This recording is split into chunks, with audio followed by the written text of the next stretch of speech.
Olá pessoal, tudo bem? Itamar aqui. Quanto tempo falta para o fim do mundo? Você já parou para pensar? Se essa é a sua dúvida, fique comigo até o final desse vídeo. Eu vou revelar para você como será o fim do mundo e qual o tempo mínimo que falta para o mundo acabar. Fica comigo. Se inscreva no canal, dá o seu like aí, ativa o sininho para você receber sempre as novas notificações, tá bom? E eu tenho certeza que você será muito abençoado aí na sua vida. Várias pessoas tentaram marcar uma data para o fim do mundo. 1914, 1925, 1975. É fato que muitas pessoas aí, desde as profecias de Nostradamus e assim por diante, muita gente tentou já colocar uma data para o fim do mundo e todas elas foram previsões furadas, né? Inclusive muitas pessoas, os mais antigos, diziam: 2000 chegará, mas não passará. O fato é que 2000 chegou, 2000 passou e a humanidade segue aí, né? Para você ter uma ideia, em outubro de 92, teve um pastor na Coreia do Sul que predisse que naquele ano, em 92, em outubro de 92, ia acontecer o arrebatamento, que é o desaparecimento de um povo da face da terra, e o mundo iria acabar. As autoridades da Coreia do Sul conseguiram evitar o suicídio de milhares de pessoas. Mesmo assim, 4 pessoas se mataram. Um outro líder de uma seita aí chamada Heaven's Gate, que é Portão do Céu, esse líder em 97, que é questão recente aí, né? Em 97, ele disse que uma nave espacial estava passando a bordo de um cometa. E para você escapar do fim do mundo, você teria que pegar essa nave. E para você pegar essa nave, você teria que se matar. Vai vendo, parece um absurdo,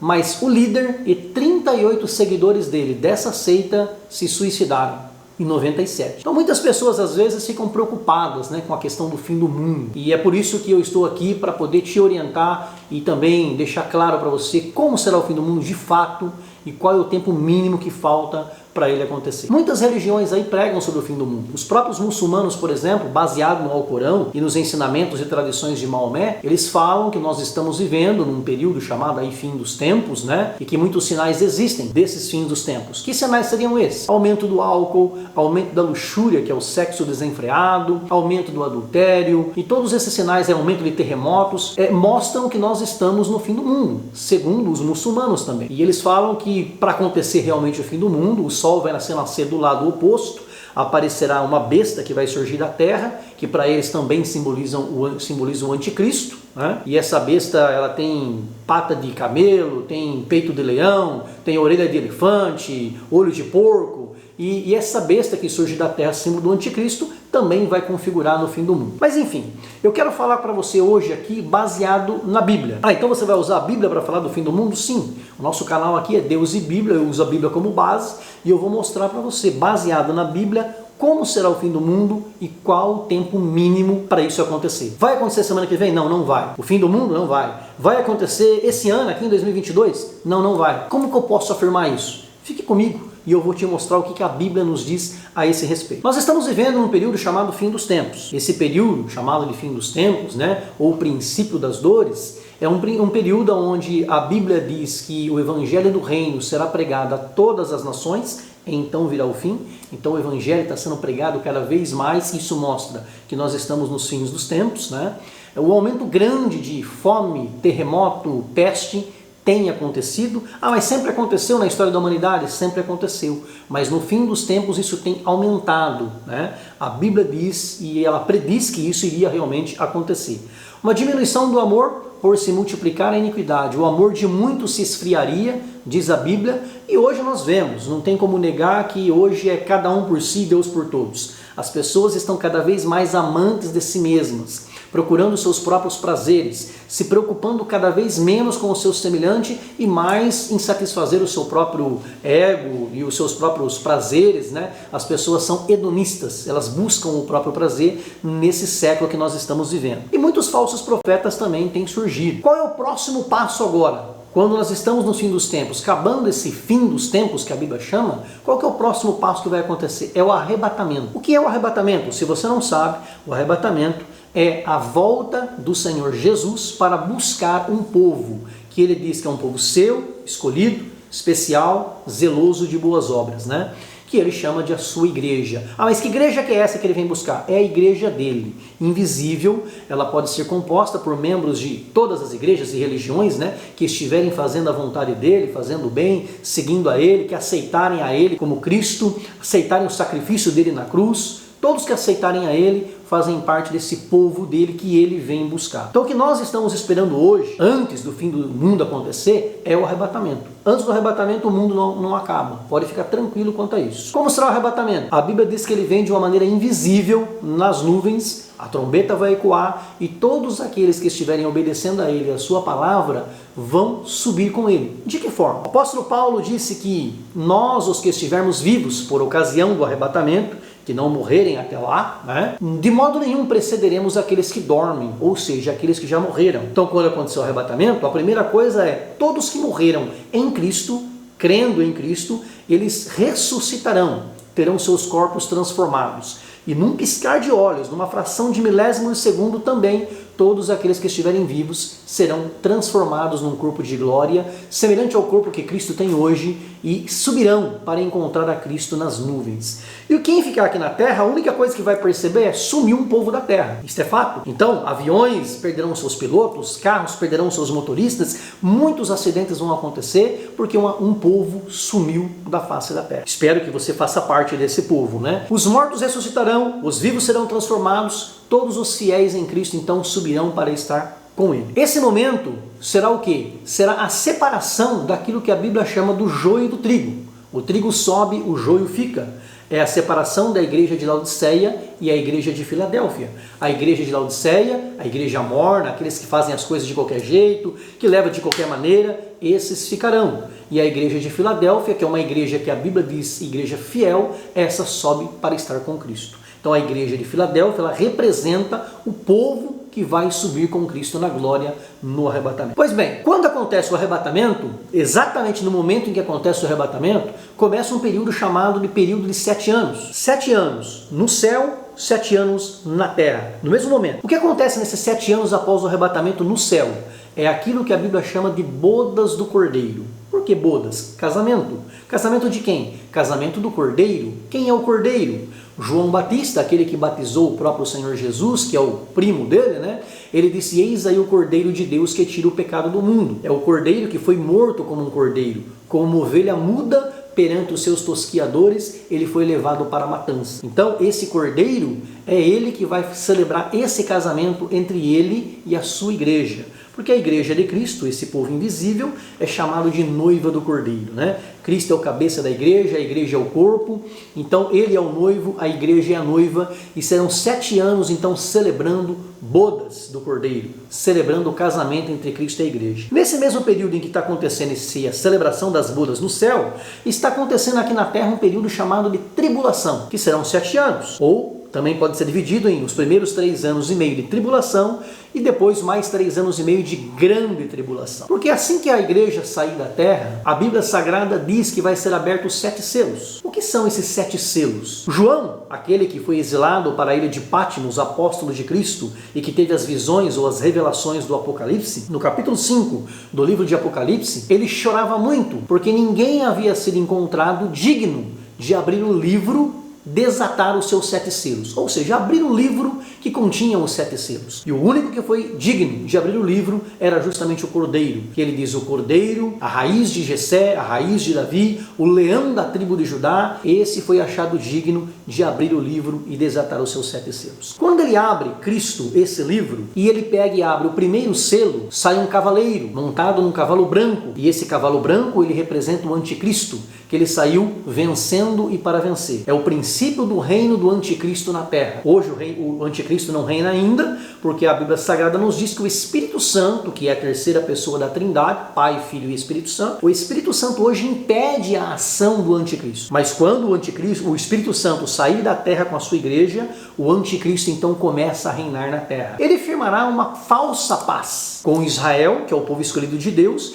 e com todos aqueles que ainda quiserem aceitar a Cristo como Salvador na tribulação. Ah, haverá salvação na tribulação? Sim, haverá, porque muitas pessoas que conheciam a palavra de Deus saberão exatamente o que aconteceu, pregarão o evangelho e muitas pessoas se converterão. Então o anticristo começa a reinar e ele faz um período chamado de falsa paz com Israel, com a sua igreja. É o primeiro cavalo. Aí vem o segundo cavalo, que é o segundo selo. João diz que Cristo, ao abrir o segundo selo, sai um cavalo vermelho. E esse cavalo vermelho, ele representa a guerra e a morte, porque muito sangue será derramado. Nós sabemos que por ocasião, por exemplo, da Segunda Guerra Mundial, Hitler, juntamente com aqueles que aderiram ao seu sistema, buscando uma raça ariana, uma raça superior, ele matou cerca de 6 milhões de judeus, cerca de 50 milhões de pessoas no mundo. Mas isso não se compara com a quantidade de pessoas que morrerão por ocasião do cavaleiro do cavalo vermelho. Esse cavaleiro do cavalo vermelho provocará uma matança generalizada, guerra e sangue, qual nunca houve. O terceiro cavalo que João viu é o cavalo preto. E o cavalo preto, ele representa a fome. O seu cavaleiro trazia na mão uma balança para com ela pesar mantimentos. É um período de escassez, de fome generalizada, igual nunca houve sobre a face da terra. Sabemos que hoje muitos países sofrem, e mesmo aqui no Brasil ainda, muitas pessoas sofrem com a fome, mas aquele período será um período de fome igual nunca houve. João depois viu também o quarto cavalo. O quarto cavalo é o cavalo amarelo, e o cavalo amarelo, ele é montado pela morte. A Bíblia diz que a morte matará 25% de todos os habitantes da face da terra. Isso representa bilhões de pessoas. Para você ter uma ideia, muitas pessoas morreram agora pelo coronavírus, mas são milhões de pessoas.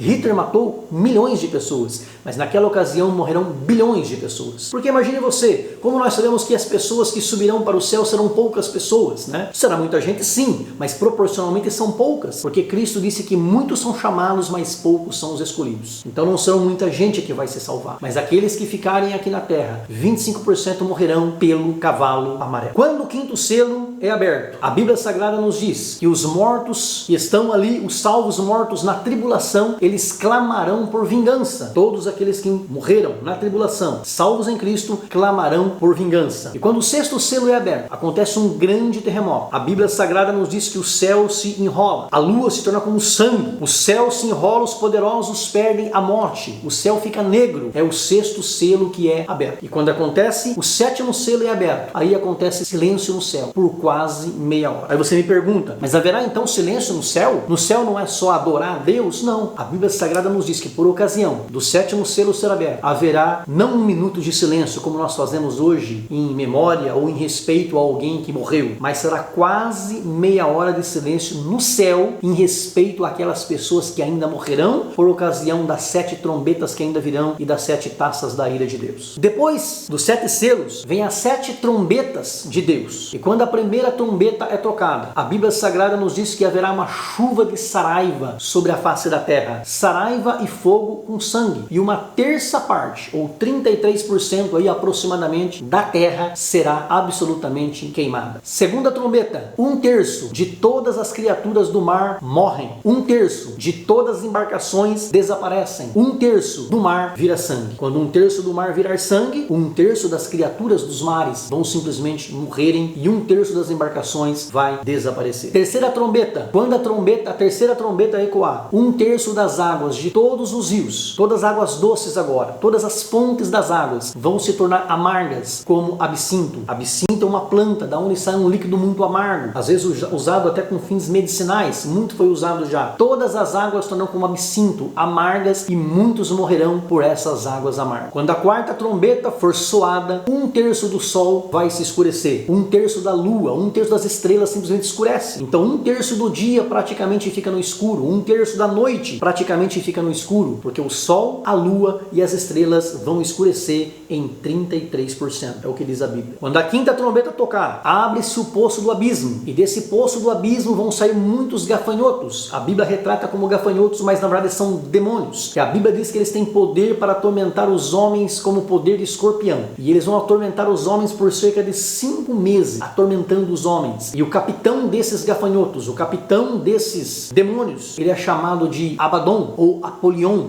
E Abaddon, Apolion significa destruidor. Satanás, o próprio destruidor, é o capitão, o comandante desses demônios que vão atormentar os homens quando for tocada a quinta trombeta. Quando a sexta trombeta for ecoada, 4 anjos destruidores com 200 milhões de cavaleiros, eles vão sair sair e vão matar mais 1/3 de todos aqueles que habitarem na face da terra. Mais 1/3. Então já são 2/3 que estão sendo mortos. Ficará apenas 1/3 dos habitantes originais da terra que não subiram por ocasião do arrebatamento da igreja. Mesmo assim, muitos ainda não vão se arrepender. Mas aí é tocada a 7ª trombeta. E quando a 7ª trombeta for ecoada, vai acontecer no céu a proclamação da vitória de Deus. Mas ainda não é o fim, porque ainda faltam as 7 taças da ira de Deus. Tudo isso que eu estou falando para você aqui, só para dar uma pausa e dizer para você, você pode encontrar. Nós temos aí o livro Mistérios do Fim, Apocalipse Revelado. Lá também aborda todo esse assunto aqui, tá? Eu vou deixar o link aqui depois na descrição. Se você quiser saber mais em profundidade, você pode verificar aqui no link o livro Apocalipse Desvendado, Mistérios do Fim. Depois disso, então, o anticristo que está reinando na terra, né, nessa falsa paz original que ele havia estabelecido, dizendo aí para o mundo que ele seria a solução para todos os problemas, ele tinha feito uma falsa paz com a igreja e Israel, ele rompe o pacto que ele havia feito com Israel, com a igreja, e ele começa a perseguir Israel e a igreja. E ele inclusive coloca um objeto de adoração no próprio templo em Jerusalém para que ele possa ser adorado. Então o anticristo e o falso profeta vão reivindicar também a adoração. Tá? É a besta que surge da terra e a besta que surge do mar. Um vai atuar no campo da política, que é o anticristo, outro vai atuar no campo da religião, que é o falso profeta. É isso que a Bíblia Sagrada nos mostra. O anticristo, então, ele vai convocar depois todos aí para a batalha do Armagedon. Ele vai preparar o terreno para a grande batalha do Armagedon. O que é a grande batalha do Armagedon? A Bíblia Sagrada nos diz que no finalzinho da grande tribulação, acabando agora os 7 anos aqui na terra e os 7 anos lá no céu, consequentemente, Cristo vem montado num cavalo branco, vestido de branco, tendo escrito na sua coxa e no seu peito, Rei dos Reis e Senhor dos Senhores. Ele vem para dar a vitória para Israel e a igreja que estiver sendo perseguida aqui por ocasião da tribulação. Então, a igreja, os salvos que foram arrebatados juntamente com Cristo, voltam com ele, montado em cavalo branco, para poder dar a vitória para Israel que está sendo perseguido e todos os salvos que estiverem aqui. Quando Israel, já pressionado pelo anticristo, estiver fugindo do anticristo, tentando se salvar porque a perseguição será tamanha, eles irão congregar num lugar chamado Vale do Armagedon, e onde vai acontecer uma grande batalha. E a Bíblia Sagrada nos diz que quando Cristo vir, que já é a segunda vinda dele, para vir buscar, agora vir declarar agora a vitória, né, sobre o anticristo, ele vem em Jerusalém, sobre o Monte das Oliveiras. O profeta Zacarias profetizou dizendo que o Monte das Oliveiras, ele vai se fender em 2 partes. E quando ele se fender em 2 partes, as pernas de Cristo estarão uma perna sobre um monte e a outra perna sobre o outro monte, e Israel, fugindo do anticristo, terá que passar por debaixo das pernas de Cristo. E Zacarias profetizou dizendo assim: naquele dia eles olharão para quem eles traspassaram e eles prantearão como quem pranteiam por um unigênito. Ou seja, eles chorarão amargamente, porque aqueles a quem eles crucificaram, porque Jesus veio para o que era seus, mas os seus não o receberam. Jesus veio para salvar a nação de Israel, mas a nação de Israel não aceitou que Jesus era o Messias. Mas naquele dia eles vão reconhecer que Cristo é realmente o Messias, e eles chorarão amargamente por ele e se arrependerão. E Cristo dará a vitória então para a nação de Israel, e vai dar a vitória sobre o anticristo. Aí a Bíblia Sagrada nos diz que Cristo e o falso profeta, eles vão ser jogados no lago de fogo. Eles não vão para o inferno, eles vão para o lago de fogo, que é algo muito pior e muito maior. Quem vai inaugurar o lago de fogo, porque não tem ninguém lá hoje, no inferno tem, mas no lago de fogo não foi inaugurado ainda. A Bíblia diz que quem vai inaugurar o lago de fogo é o anticristo e o falso profeta. E aí vem depois disso o que? As 7 taças da ira de Deus. E ainda não aconteceu o fim do mundo. Note que já passaram então 7 anos, né? Eu disse que são 7 anos no céu, 7 anos consequentemente aqui na terra também. Então antes de 7 anos não acontece o fim do mundo, porque a tribulação ainda nem começou. Depois então vem o que? As 7 taças da ira de Deus. Quando a primeira taça é derramada sobre a terra, a Bíblia diz que uma chaga maligna vai vir sobre os homens, e mesmo assim eles vão não se arrepender, mas vão blasfemar contra Deus por causa dessa chaga maligna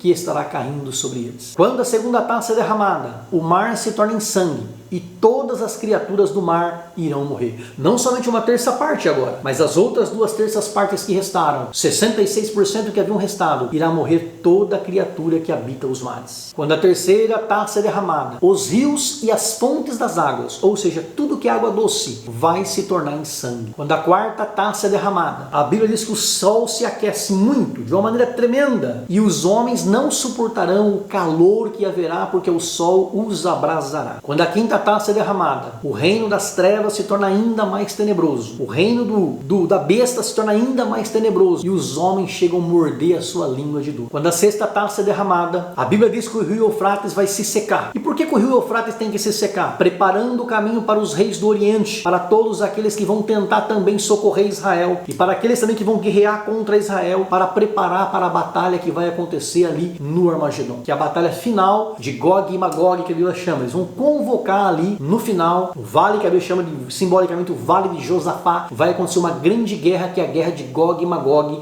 e o rio Eufrates se seca então com a sexta taça. Quando a sétima taça for derramada sobre a face da terra, a Bíblia diz que vai acontecer um terremoto maior do que todos os terremotos que já existiram. Eu não sei nem se a escala Richter vai conseguir pegar esse terremoto, tamanho que vai ser o terremoto. A Bíblia diz que cairão do céu também uma chuva, saraiva de pedras de cerca de 35 quilos. E essas pedras que não matarem os homens, ou os homens que não morrerem por essas pedras, ainda assim não se arrependerão, mas blasfemarão contra Deus. Quando acontece então agora a última taça que foi derramada, depois dessa última taça, Cristo ele vai implementar na terra o milênio. O milênio é um período de 1000 anos de paz, onde a terra será restaurada ao seu estado original. Os homens coabitarão em harmonia com os animais e uns com os outros. Por quê? Porque Satanás estará preso nessa ocasião. Ele estará preso por 1000 anos, e será um período de 1000 anos na face da terra, aonde será um período de paz. É o que a Bíblia Sagrada nos diz. O que acontece? Eu disse para você que precisaria 7 anos de tribulação, mais 1000 anos agora. Então o tempo mínimo para acontecer o fim do mundo são exatamente 1007 anos. Posso afirmar para você, pela Bíblia Sagrada, que antes de 1007 anos o mundo não vai acabar. Tudo isso vai acontecer, mas o mundo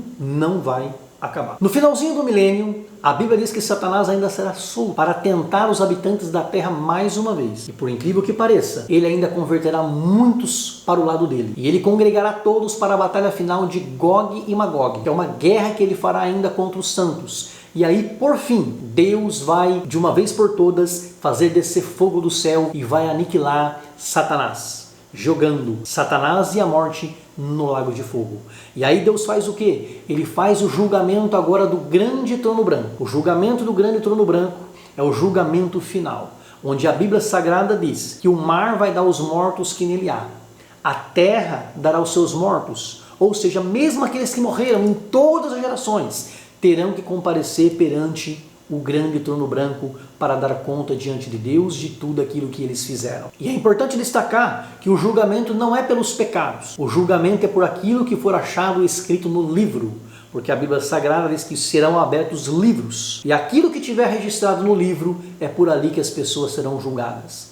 E por que não serão pelos pecados? Porque a Bíblia diz que se você aceita Jesus Cristo como seu único e suficiente Salvador e pede perdão pelos seus pecados, os seus pecados são perdoados e são lançados no mar do esquecimento e Deus não mais deles se lembra. Deus apaga do seu livro as suas obras ruins, mas aquilo que não foi apagado, se você não se arrependeu, ou aquilo que for achado escrito no livro, é por aquilo que está no livro que as pessoas serão julgadas no julgamento final. Quem não estiver no livro da vida, irá, infelizmente, para o lago de fogo, juntamente com Satanás e o inferno, que são todos aqueles que estão lá, que fizeram coisas ruins, que praticaram coisas ruins e que não aceitaram a Cristo como seu único e suficiente Salvador. Essa é a fé dos cristãos, essa é a fé do cristianismo. E aí, Deus faz então de uma vez por todas o quê? O estabelecimento de novos céus e nova terra. Então a terra, essa que existe hoje, o fim dela é ser queimado, mas existirá uma nova terra que Deus fará. A Bíblia diz, João viu a nova Jerusalém que de Deus descia do céu. Então a Jerusalém, onde ela está hoje no céu, ela desce do céu e fica numa posição onde está a terra hoje, mas será uma terra restaurada, será a nova Jerusalém celestial. E onde que é o que vai acontecer lá? A Bíblia diz que lá não há choro, não há pranto, não há dor, não há hospital, não há cemitério. Ali Deus enxugará dos nossos olhos toda lágrima, não haverá tristeza. Minha mensagem final para você é: antes de 1007 anos o mundo não vai acabar. Como eu te prometi, eu disse para você que como será o fim do mundo, baseado na Bíblia Sagrada, e qual o tempo mínimo para isso acontecer. O tempo mínimo é 1007 anos. Ah, mas então eu posso ficar tranquilo que o mundo não vai acabar dentro de 1007 anos? Biblicamente falando, você precisa fazer o bem, aceitar a Cristo e estar pronto para o arrebatamento. Porque aqueles que não fizerem parte da primeira ressurreição, que é subir com Cristo no arrebatamento, infelizmente terão que pagar com a própria vida, sofrerão muita tribulação aqueles que aqui ficarem na terra. Tá bom? Um grande abraço, espero que eu tenha esclarecido com você. Curta esse vídeo. Compartilhe esse vídeo com mais pessoas para que mais pessoas possam ser esclarecidas também. E eu quero que você comente aqui no comentário também. Comente aí, eu creio nisso ou eu não creio nisso, a minha fé é diferente, eu não creio na Bíblia, ou o que você pensa do fim do mundo, você acha que o mundo vai acabar num meteoro, numa era glacial, o que você pensa sobre o fim do mundo? Coloque aqui no comentário, eu quero saber também a sua opinião, é muito importante para nós, tá bom? Grande abraço do Itamar, beijo no coração, fica com Deus.